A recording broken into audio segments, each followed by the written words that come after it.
बहुत बहुत स्वागत है प्यारे बच्चों आप सभी का आज की इस वीडियो में। और आज की इस वीडियो में हम डिस्कस करेंगे क्लास 9th का आपका जो इंग्लिश का सब्जेक्ट है बच्चों, इसकी जो बुक नंबर 1 है बिहाइव, इसके वन शॉट रिवीजन के बारे में। ठीक है, और इस वीडियो में आपकी बिहाइव के जितने भी चैप्टर्स अभी आपका जो मिड टर्म का एग्जाम होने वाला है बच्चों इसमें आएंगे, उन सभी चैप्टर्स के इस वीडियो में हम वो सभी मोस्ट इंपॉर्टेंट सिलेक्टेड और रिपीटेड क्वेश्चंस को डिस्कस करने वाले हैं बच्चों, जो कि हर साल आपके मिड टर्म के एग्जाम में पूछे ही पूछे जाते हैं। ठीक है, फिर चाहे वो आपके शॉर्ट क्वेश्चंस हो यानी कि 3 मार्क्स के, फिर चाहे आपके वो लॉन्ग क्वेश्चन हो 6 मार्क्स के, सभी को इस एक ही वीडियो में बहुत अच्छे से रिवाइज करेंगे और आपको समझाएंगे भी। ठीक है, बस आपको क्या करना है, सारे क्वेश्चन को अच्छे तरीके से समझने के लिए वीडियो को एंड तक जरूर देखना और बिना स्किप किए हुए देखना है। ठीक है, तो आओ बच्चों शुरुआत करते हैं। कोई भी क्वेरी क्वेश्चन या डाउट होता है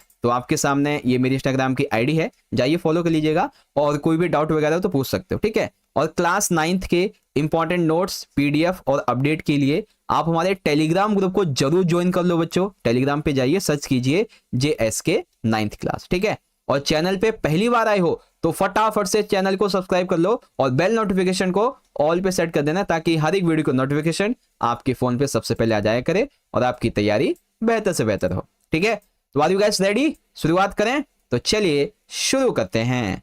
तो देखो बच्चों, यहां पे आप देख सकते हैं ये जो हमारा क्वेश्चन नंबर 1 है, ये ज्यादातर पेपर में 6 मार्क्स में आता है। ठीक है, क्वेश्चन क्या है, why did Margie hate school, why did she think the old kind of school must have been fun. Margie को स्कूल से नफरत क्यों है या नफरत क्यों करती है, और साथ ही उसे ऐसा क्यों लगता है कि पुराने टाइम के जो स्कूल थे वो ज्यादा मजेदार थे, वहां पे ज्यादा मजे आते थे। ठीक है, तो ऐसा क्यों है, देखो सबसे पहले देखेंगे कि मार्गी को स्कूल पसंद क्यों नहीं है। तो आंसर लिखेंगे इस प्रकार से, मार्गी हेटेड स्कूल, क्यों करती है स्कूल को hate, because there was no room for fun, यानी कि वहां मजे करने के लिए कोई जगह नहीं है। She had no classmates and was confined to her home, उसके पास में कोई भी क्लासमेट नहीं है और साथ ही वो अपने घर ही तक सीमित है। ठीक है, सो दैट इसीलिए इट वॉज कंप्लीटली बोरिंग, इसीलिए वो बोर होती रहती थी घर पे भी और क्लास में भी। द पार्ट मार्गी hated the most was the slots where she had to put homework and test papers। सबसे ज्यादा जिसे वो हेट करती है वो कौन सा पार्ट है, अपने होमवर्क को करना, ठीक है, और टेस्ट पेपर टेस्ट देना बेसिकली। ठीक है, he hated for school increased further when she found that she was constantly doing poorly in geography। और ये उसका हेट तब और बढ़ जाता है जब उसे पता चलता है कि ज्योग्राफी में वो बहुत अच्छा नहीं कर पा रहे, बहुत खराब स्कोर कर रहे हैं, तो उसे और ज्यादा हेट हो जाता है।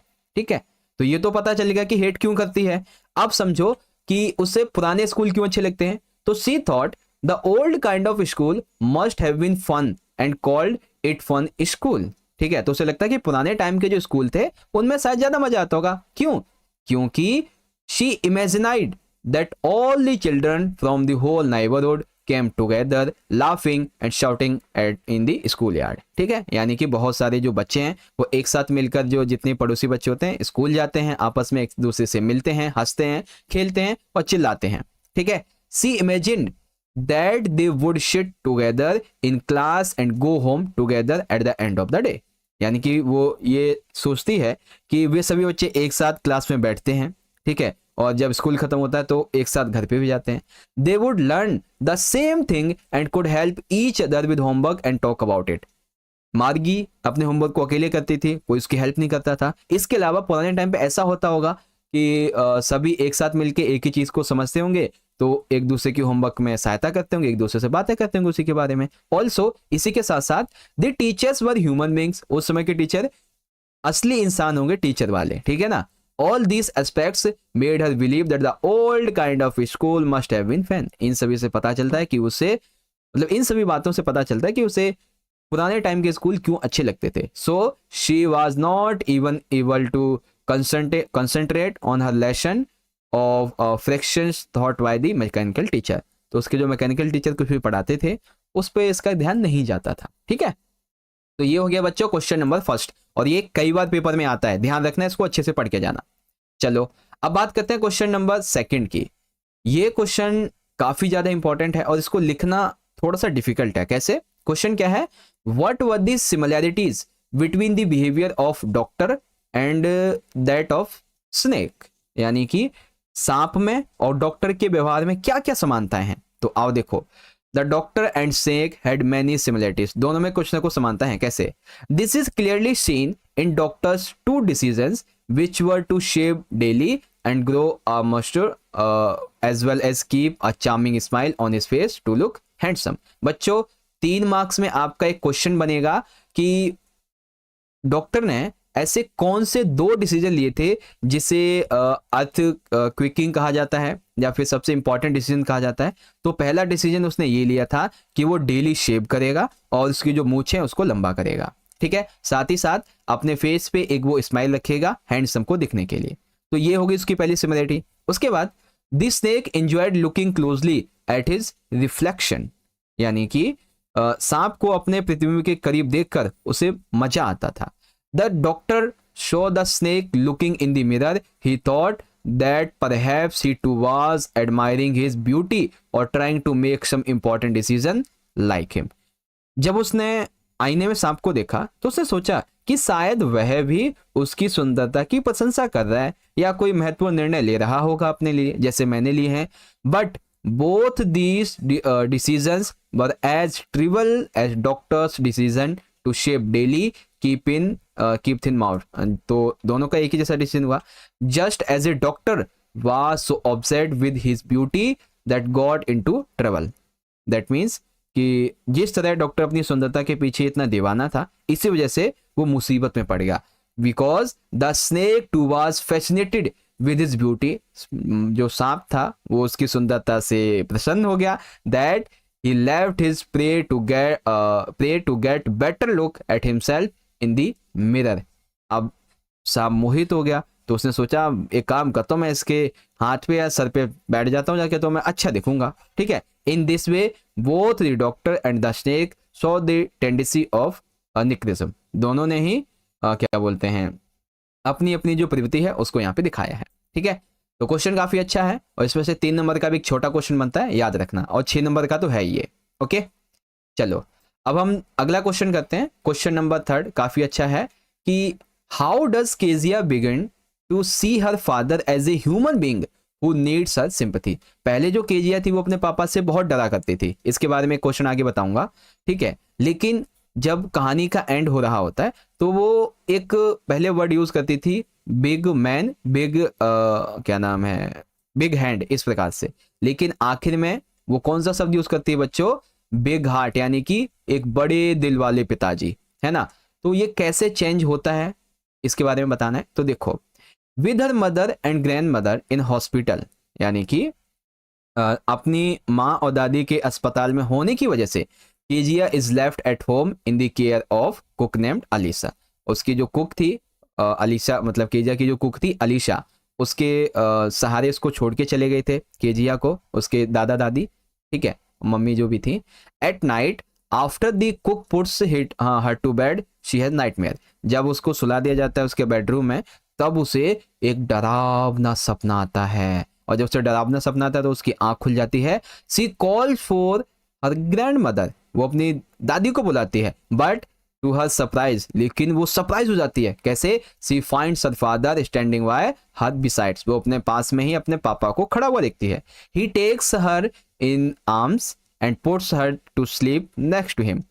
उसके पापा ने उसको गोद में उठाया अपने हाथों में और उसको सुलाने की कोशिश की। हाफ स्लीप, आंधी क्या बोलते हैं, अच्छा आधी नींद में she moves closer to him hides her head under his arm. जैसे होता है ना, कई बार आप भी बच्चे होंगे डर गए होंगे कई बार, तो जैसे पापा या मम्मी गोद में उठाते हैं तो आप अपना सर जो है ना उनके छुपा ले तो अपने सर को, ताकि कोई देख ना ले, ठीक है। And clutch his shirt tightly, और उसके अपने पापा का जो शर्ट था उसको टाइट से पकड़ लिया। Her father asked her to rub her feet against his warmth, यानी कि उसके क्या नाम थे, पापा जो थे, उसने उसके पैरों को थोड़ा सा वो क्या बोलते हैं रगड़ा ताकि गर्मी है उसके अंदर। उसके बाद her father fails asleep before him, बच्ची के सोने से पहले ही पप्पा सो गए। दिस मेक्स हर अंडरस्टैंड, इस बात से केजिया को समझ आया that he has to work hard, उसके पापा बहुत मेहनत का काम करते हैं डेली, इसीलिए वो बहुत ज्यादा थक जाते हैं, लाइक मैकडोनल्ड। इसीलिए सी एक्सप्रेस हर चेंज्ड, इसीलिए अब उसका जो रवैया था अपने पापा के प्रति वो बदला। क्या बदला? Two feelings for father by saying that he has big heart. ठीक है, पहले जैसे वो बड़े मुंह और बड़े हाथों वाला एक डरावना पप्पा समझती थी, आज वो उसे बड़े दिल वाला पप्पा समझती है। ठीक है, तो ये था आपका आंसर। ठीक है बच्चों, तो याद करके जाना, बहुत अच्छे से आपको समझाया। चलो अगला क्वेश्चन देखो, बहुत ही छोटा सा क्वेश्चन है। How did Einstein react to bombing of Hiroshima and Nagasaki? That means Hiroshima और नागासाकी पर बमबारी पर आइंस्टीन की क्या प्रतिक्रिया थी? तो Einstein was deeply disturbed by the magnitude of destruction caused by the bombing of Hiroshima and Nagasaki. Einstein Hiroshima और नागासाकी पर बमबारी से हुए विनाश से बहुत ही ज्यादा दुखी था, परेशान था। He also wrote a public letter, उसने पब्लिक लेटर भी लिखा, किसे? यूनाइटेड नेशन को प्रपोज करते हुए, ताकि जो वर्ल्ड गवर्नमेंट है उसको दोबारा से फॉर्मेशन की जा सके। Gradually he become more and more involve in politics and began to try bring about world peace, और धीरे धीरे करके वो विश्व शांति के प्रयास में शामिल होते चले गए। ठीक है, तो ये थी आइंस्टीन की बातें। चलिए अगला क्वेश्चन बच्चों, कि question 5th, who helped Evelyn to continue with music, what did he do and say? तो जो एवलिन होती है उसको कौन कहता है, मतलब या फिर कौन उसके म्यूजिक को कंटिन्यू करवाता है? तो Alvin's talent was discovered by Ron Forbes, जो लेखक हैं उनके द्वारा इसके टैलेंट की प्रतिभा की खोज की जाती है। Who helped her pursue music, जिसने इसको म्यूजिक सिखाया। ठीक है, ही आस्क्ड, रॉन फॉर्बस जो थे उन्होंने उससे पूछा, he asked her to listen to sound in different way than just with her ears. उसने कहा देखो तुम्हें अगर म्यूजिक सीखना है तो अपने कानों से ही नहीं बल्कि उसने अपने शरीर के हर एक अंग से सुनना होगा। सडनली और अचानक से she realize that she could feel the drums above the waist and the drums below the waist. उसने जब उसके रॉन फॉर्बस ने कहा कि तुम्हें कानों के अलावा म्यूजिक को और भी जगह से जो है फील करना चाहिए। ठीक है, तो अचानक से जो ड्रम की आवाज थी वो उसको कमर के ऊपर और नीचे दोनों जगह से महसूस होने लगी। बीइंग ए डिटरमिनेट गर्ल, एक दृढ़ निश्चयी लड़की होने के नाते एवलिन रिपीटेड द एक्सरसाइज, और वो उस एक्सरसाइज को करने लगी जो कि उसने बताई। And he felt certain vibrations in every part of her body. अब वो अपने हर एक बॉडी पार्ट पे वाइब्रेशन म्यूजिक का, ड्रम का फील कर पा रही थी। ठीक है, ये क्वेश्चन था question number 5th। I hope आप समझ गए होंगे। चलिए आगे बात करते हैं क्वेश्चन नंबर 6 की। काफी अच्छा प्रश्न है बच्चों। What two important and earth shaking decisions did the doctor take while she was looking into mirror? तो मैंने आपको बता दिए 2 डिसीजन कौन कौन से लिए। सबसे पहला उसने बोला था कि मैं डेली शेव करूंगा और जो मेरी मूछें हैं उसको लंबी करूंगा, साथ ही साथ अब मैं हैंडसम रहूंगा और एक अच्छी सी जो स्माइल है वो अपने चेहरे पे रखूंगा। ठीक है, बाकी आप पढ़ सकते हो, मैंने आपको आंसर बता रखा है। अब इसमें अगला क्वेश्चन है कि what did Einstein call his desk drawer at the patent office? यानी कि आइंस्टीन ने पेटेंट कार्यालय में अपने डेस्क दराज को क्या नाम दिया? तो उसने क्या नाम दिया था बच्चों? ब्यूरो ऑफ थ्योरेटिकल फिजिक्स, यानी कि फिजिक्स का ब्यूरो कहा होता है उसे। ठीक है, हिंदी में कहे तो सैद्धांतिक भौतिकी का ब्यूरो। क्यों कहा? Because he was secretly developing his own ideas about his deep interest in physics while his office job required him to evaluate other people inventions। यानी कि वो अपने फिजिक्स के बारे में अपने इंटरेस्ट के संबंध में बहुत ज़्यादा जो क्या बोलते हैं आइडियाज़ थे उनको डेवलप कर रहा था। ठीक है, एकदम सीक्रेटली, लेकिन ऑफिस में तो उसे ये काम करना था कि बाकी के जो लोग के इन्वेंशंस है उसको एवेल्युएट करे, है ना, ये चीज़ें थी। क्वेश्चन नंबर 8 को देखते हैं बच्चों। इसमें 2 क्वेश्चन है। Where did Bismillah Khan play the shehnai on 15 August 1947? Why was the event historic? ये इवेंट ऐतिहासिक क्यों था? And why did Bismillah Khan refuse to start shehnai school in USA? USA में शहनाई बजाने से क्यों मना कर दिया? तो देखो, on 15 August 1947 Bismillah Khan played the shehnai at the red fort. कहाँ पे? लाल किला पे उन्होंने शहनाई को बजाया था। He was the first Indian to greet the nation with his musical instrument। ये सबसे पहले ऐसे भारतीय थे जिन्हें अपने वाद्य यंत्रों के माध्यम से, म्यूजिकल इंस्ट्रूमेंट के माध्यम से ग्रेट करने का मौका मिला। This event was historic as we got independence on that day. इसीलिए ये इतिहास में सबसे हिस्टोरिक है क्योंकि इस दिन हमें आजादी मिली थी। He spoke his art out in presence of large number of people including Pandit Jawaharlal Nehru. उन्होंने पंडित जवाहरलाल नेहरू सहित बड़ी संख्या में लोगों में अपनी मौजूदगी में अपनी दिल की बात कही। ठीक है, उसके बाद he refuse to open shehnai या फिर बजाना, ठीक है ना, स्कूल इन अमेरिका। क्यों? Because he never wanted to leave India. वो कभी भी भारत को छोड़ के नहीं जाना चाहते थे। He loved India so much that never wanted to settle anywhere else except India. Bharat के अलावा वो कहीं और सेटल नहीं होना चाहते थे। That is why whenever he was abroad he long to see Hindustan. जब वो अब्रोड में होते हैं तो हिंदुस्तान को देखने के लिए बहुत ज्यादा बेचैन होते हैं। ठीक है, तो क्वेश्चन 8 हो गया आपका। अगला क्वेश्चन देखते हैं, क्वेश्चन नंबर 9। बहुत अच्छा प्रश्न है बच्चों। अभी मैंने आपको बताया था ना केजिया के बारे में, एक और क्वेश्चन बताऊंगा कि why was Kezia afraid of her father. अपने पापा से क्यों डरती थी। ठीक है, अभी तो आपने देख लिया कि उसके पापा के प्रति उसकी सिंपैथी कैसे जागी, लेकिन अब बताओ वो डरती क्यों थी। And it were in what ways Kezia's grandmother encourage her to get to know her father better. यानी कि उसने अपने क्या बोलते हैं, केजिया की जो दादी माँ थी उसने किन तरीकों से कहा कि तुम अपने पापा को और अच्छे से जानो। तो आंसर लिखेंगे Kezia was a sensitive little girl. Kezia एक बहुत ही संवेदनशील छोटी लड़की है। She was afraid of her father. वो अपने पापा से डरती है क्योंकि of his rude and harsh behaviour. Rude और बहुत ही उनका जो बिहेवियर है ना काफी डरावना है, कठोर है, इसीलिए। ही सीम्ड टू बी एंग्री। वो हमेशा गुस्से में रहते हैं। डोमिनियरिंग बहुत ही दबंग है। ओवरबीइंग यानी कि दबंगी कह लो, ऐसे पर्सन है। He never spoke politely with Kezia. वो केजिया के साथ में कभी प्यार से बात नहीं किए। No showed his love towards her. और कभी भी उनको प्यार नहीं किया। He was always ordering her. वो हमेशा उन्हें आदेश ही देते रहते कि डू समथिंग, कुछ करो और कुछ मत करो और कुछ करो।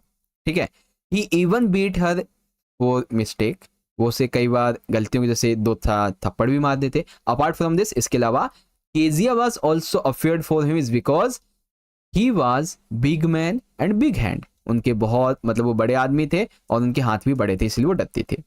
अब दूसरा क्वेश्चन का पार्ट कि कैसे दादी माँ ने बताया कि तुम अपने पापा को और अच्छे से जानो। तो केजियास ग्रैंड मदर इनकरेज हर, यानी कि केजिया की ग्रैंड मदर ने उसको इनकरेज किया, हर यानी कि केजिया को इनकरेज किया to get to know her father better. कैसे? By sending her to the drawing room to talk her parents on Sunday. कि संडे को जाओ अपने मामा पापा से बातें करो। She also suggest Kezia to make a pin cushion. ये दोनों वर्ड एक साथ आएंगे, अलग नहीं आएंगे, एक ही साथ आएंगे। ठीक है, pin cushion out of beautiful piece of yellow silk as birthday gift for her father. उसके पापा का बर्थडे आने वाला था तो दादी माँ ने बोला बेटा एक काम करो, तुम ना पिन कुशन बना लेना। ठीक है, जो कि उसका एक अच्छा सा पीस बना लेना क्योंकि यह तुम्हारे पापा को अच्छा लगता है और बर्थडे आने वाला है तो बर्थडे पे दे देना, पापा खुश हो जाएंगे तुम्हारे, है ना। ये चीजें थी यहाँ पे। ओके, तो अब हम बात करते हैं बच्चों अपने अगले क्वेश्चन की और ये हमारा लास्ट क्वेश्चन है, फिर वीडियो हमारी कंप्लीट। तो क्वेश्चन नंबर 10 क्या कहते हैं बच्चों? Do you agree with Margie that schools today are more fun than the school in story? Margie की स्टोरी के अनुसार आपको ये बताना है कि मार्गी की स्टोरी के स्कूल से ज्यादा अच्छे मजे हमारे वर्तमान के स्कूल में है। ठीक है, यानी कि हम यहाँ पे ज्यादा फन कर पाते, खूब खेल पाते हैं वर्तमान वाले स्कूल में। ठीक है, तो क्या ये बात सही है? हाँ, बात सही है। कैसे? Yes, I agree with Margie that today's schools are more fun than the school in story. Margie का जो स्कूल बताया गया स्टोरी में उसमें ज्यादा मजे नहीं है, वहां पे ज्यादा कोई खेल कूद नहीं सकता है, लेकिन आज के हमारे जो स्कूल है टुडेज यानी कि वर्तमान के हमारे स्कूल, इसमें बहुत ज्यादा फन है। ठीक है, लर्निंग, सीखना, learning is not just about reading books, gaining knowledge and increasing grades, it's about adaptability to adjustment in society. सीखना सिर्फ ये नहीं है कि आपने बुक्स पढ़ ली, आपने नॉलेज गेन कर ली या फिर अपने नंबर बढ़वा लिए। ठीक है, ये सीखना नहीं है। सीखना ये है कि आपके अंदर एक अच्छी ऐसी क्षमता विकसित हो जो आप किसी भी सिचुएशन में इसको किसी भी सिचुएशन को हैंडल कर सके और समाज में अपने आप को एडजस्ट कर सके। अब एग्जाम्पल के जरिए समझते हैं। In the story Margie finds reading old books very fun and finds school humiliating. उससे पुरानी किताबें पढ़ने में बहुत मजा आ जाता, ठीक है, और स्कूल जाने में क्या बोलते हैं, डर लगता था। Just studying and answering questions with a mechanical teachers seems like boring idea. उसे पढ़ना और मैकेनिकल टीचर से क्वेश्चन आंसर वगैरह करना, ये सभी उसे बोरिंग लगता था। Doing homework without anyone's help and writing them in punch code would also be tiring. उसे अकेले होमवर्क करना पड़ता था तो और पंच कोड लिखना पड़ता था, इसीलिए वो बहुत ज़्यादा थक जाती थी। मोरेवर, इसके बावजूद व्हेन, मतलब वो सोचती है कि when children go to school and interact with each other they develop a better understanding of each other and their surroundings. This is healthy way of learning. सीखने का मतलब ये हुआ कि हम सभी एक साथ मिलकर स्कूल जाएं, एक दूसरे से इंटरेक्ट करें, एक दूसरे के साथ में बातचीत करें और अपने आइडियाज़ को, अपनी थिंकिंग को डेवलप करें, ठीक है, अपने आसपास के लोगों को जानें, उन्हें समझें। ये होता है एक हेल्थी लर्निंग, ठीक है। एक और चीज़ बताई गई कि listening to lessons explain by teachers is always more interesting than reading the entire lesson on a mechanical computer. अभी के टाइम पे हम जिन लेसन्स को अपने टीचर्स के माध्यम से पढ़ते हैं, समझते हैं, सुनते हैं, वो हमें ज़्यादा मजा आता है, हमें मैकेनिकल कंप्यूटर से पढ़ना अच्छा नहीं लगता, ये बताया गया, ठीक है। It is impossible to discuss problems and situation with the mechanical teacher who is programmed to teach only in particular way. Mechanical teacher को सिर्फ और सिर्फ एक ऐसे कार्य के लिए प्रोग्राम किया गया होता है कि तुम्हें बस ये करना है, तो उनके साथ में हमें जो भी प्रॉब्लम आए, ठीक है, या जो भी सिचुएशन हो, हम डिस्कस नहीं कर सकते। Therefore today's schools are more fun than the school story because they are more interactive। इसीलिए वर्तमान के स्कूल में ज़्यादा फन है, मज़े हैं, ठीक है, ये चीज़ है बच्चों। ओके, तो इस तरह से आपका ये वाला क्वेश्चन कंप्लीट हो गया। तो यहाँ पर हमारी आज की ये जो वीडियो थी, इसके सारे क्वेश्चंस मैंने आपको बहुत अच्छे से समझा दिए हैं, ठीक है। अच्छा, एक काम करता हूँ, आपको ना मैंने जो अभी तक सैंपल पेपर करवा रखे हैं, ठीक है, जैसे कि टोटल आपको हमने 1 नहीं, 2 नहीं, 3 नहीं, बल्कि 4 इंपॉर्टेंट सैंपल क्वेश्चन पेपर करवा रखे हैं, ठीक है। अगर आप सभी बच्चे इन क्वेश्चन की भी अच्छे से तैयारी कर लो एग्जाम्पल के लिए, जैसे कि हमारा पहला पेपर ये वाला था, ठीक है, इस पेपर के छोटे छोटे क्वेश्चन आप यहाँ पे देख सकते हैं जो कि 3 नंबर में ज़्यादातर पेपर में आते हैं। आप इनकी भी तैयारी कर लो, पढ़ लो, बहुत ही सिंपल है। अगर आपको इन्हें समझना है ना, तो आप सैंपल पेपर की वीडियोस को देखो, ठीक है। उसके बाद में आप यहाँ पे देख सकते हैं कुछ क्वेश्चन हमारे ये वाले थे, ठीक है, और कुछ क्वेश्चन यहाँ पे हैं। इन सभी के आंसर मैं बता चुका हूँ आपको, ओके। तो आप इनकी भी तैयारी अच्छे से कर लेना। बाकी आज की इस वीडियो को हम लोग यहीं पे एंड करते हैं। अब आपको ये वीडियो अच्छी लगी हो तो फटाफट से एक प्यारा सा लाइक करो, अपने सभी दोस्तों में शेयर करो और कमेंट में बताओ कि आपको ये वीडियो कैसी लगी। साथ ही साथ अगर आपका कोई भी डाउट, क्वेरी, क्वेश्चन वगैरह हो तो आप मुझसे इंस्टाग्राम पे पूछ सकते हो, ये मेरी आईडी है। और आप टेलीग्राम ग्रुप को सारे बच्चे जरूर ज्वाइन कर लो, अभी तक बहुत सारे बच्चे ज्वाइन हो चुके हैं, तो ज्वाइन कर लीजिए। और आप सभी बच्चों को एग्जाम के लिए ऑल द बेस्ट। मिलते हैं अगली वीडियो में, ठीक है। बहुत बहुत धन्यवाद। जय हिंद, जय भारत, वंदे मातरम।